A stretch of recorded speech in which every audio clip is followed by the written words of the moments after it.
Hello, in this video I want to show you how to connect printer to XIAOMI Redmi Note 9.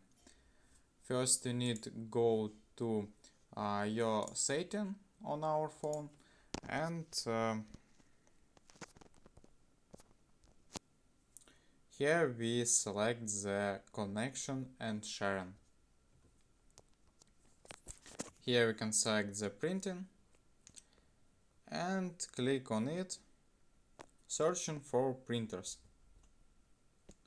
If you search your print, click on here, click on it, and it all today how to connect printer to XIAOMI Redmi Note 9 Pro, on or off.